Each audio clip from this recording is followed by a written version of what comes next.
कांग्रेस के लोगों को कहूंगा, जनादेश को फर्जी जीत के जश्न में मत दबाओ। जनादेश को फर्जी जीत के नशे में मत दबाओ, उस जश्न में मत दबाओ। ईमानदारी से देशवासियों के जनादेश को जरा समझने की कोशिश करो, उसे स्वीकार करो।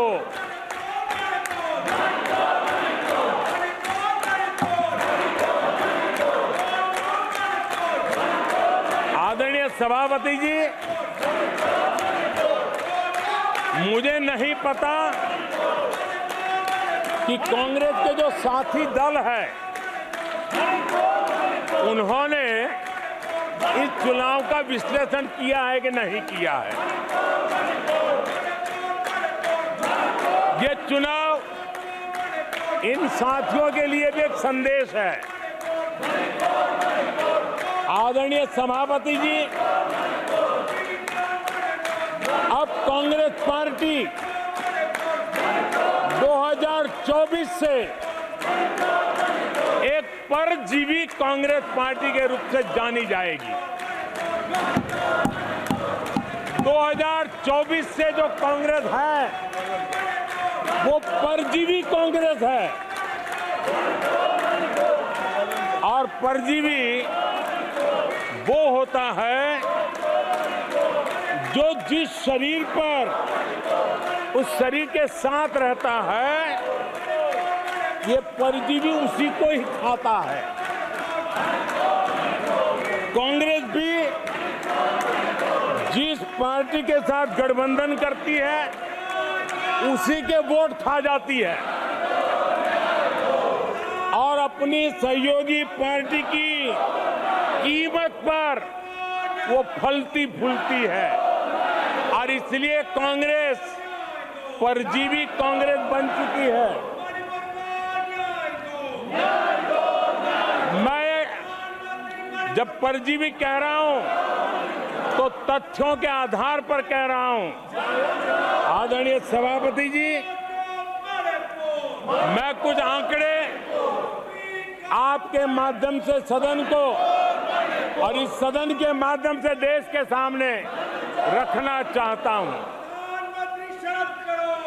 जहां जहां भाजपा और कांग्रेस का सीधा मुकाबला था, या जहां कांग्रेस मेजर पार्टी थी और साथी के पास 1, 2, 3 सीटें थी, वहां कांग्रेस का स्ट्राइक रेट सिर्फ और सिर्फ 26% है, 26% है।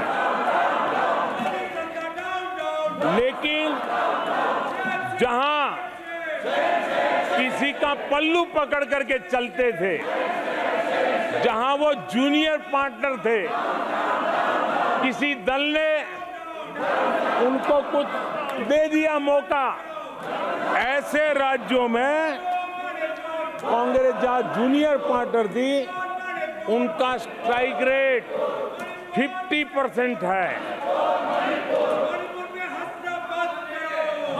और कांग्रेस की 99 सीटों में से ज्यादातर सीटें उनके सहयोगियों ने उनको जिताया है। और इसलिए मैं कहता हूं ये परजीवी कांग्रेस है। 16 राज्यों में जहां कांग्रेस अकेले लड़ी, वहां उसका वोट शेयर इस चुनाव में गिर चुका है।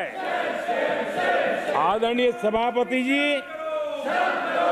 गुजरात, छत्तीसगढ़ और मध्य प्रदेश, इन 3 राज्यों में जहां कांग्रेस अपने दम पर लड़ी और 64 में से 64 में से सिर्फ 2 सीट जीत पाई है, 64 में से 2। इसका साफ मतलब है कि इस चुनाव में कांग्रेस पूरी तरह परजीवी बन चुकी और अपने सहयोगी दलों के कंधे पर उन्होंने चढ़ करके ये सीटों का आंकड़ा बढ़ाया है।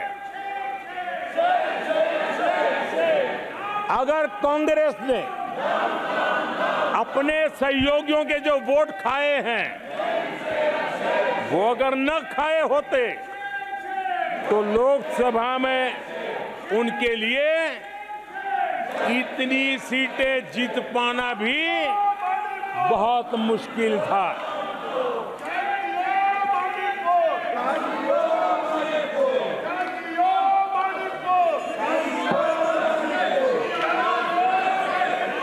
आदरणीय सभापति जी,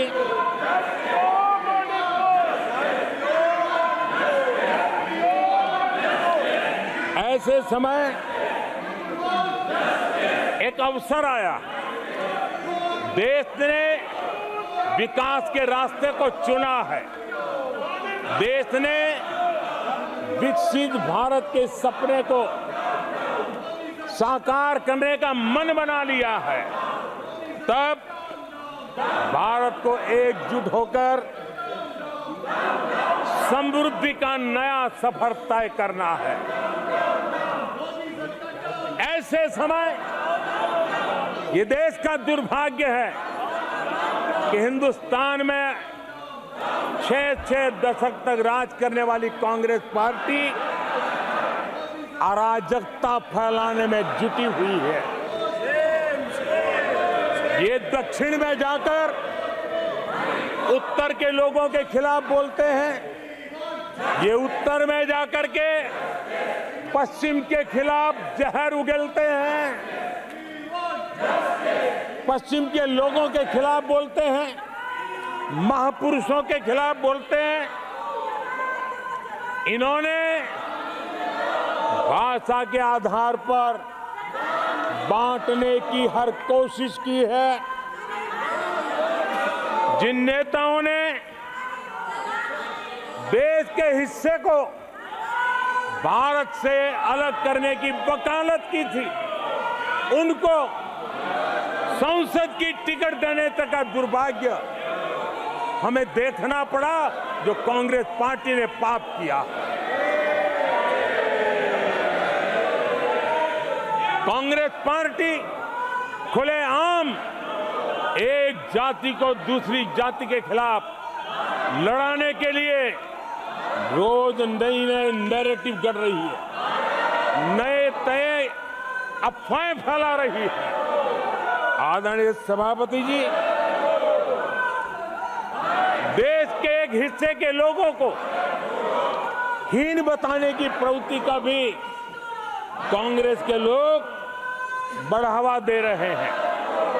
आदरणीय सभापति जी, कांग्रेस देश में आर्थिक अराजकता फैलाने की दिशा में भी सोची समझी चाल चल रही है। चुनाव के दौरान जो बातें की गई राज्यों में, उनके राज्यों में जिस प्रकार से आर्थिक कदम ये उठा रहे हैं, ये वो रास्ता आर्थिक अराजकता की तरफ देश को घसीटने वाला है। उनके राज्य देश पर आर्थिक बोझ बन जाए, ये खेल जानबूझ करके खेला जा रहा है। मंचों से साफ साफ घोषणा की गई, अगर इनके मन का परिणाम नहीं आया, 4 जून को देश में आग लगा दी जाएगी, लोग इकट्ठे होंगे, अराजकता फैलाएंगे। ये अधिकृत रूप से आह्वान किए गए ये अराजकता फैलाना इनका मकसद है। भारत की लोकतांत्रिक प्रक्रिया को सवालों के घेरे में लाकर अराजकता फैलाने का प्रयास किया गया है। सीएए को लेकर जो अराजकता फैलाई गई, देश के लोगों में गुमराह करने का जो खेल खेला गया, पूरी इकोसिस्टम इस बात को बल देती रही ताकि उनके राजनीतिक मकसद पूरे हो।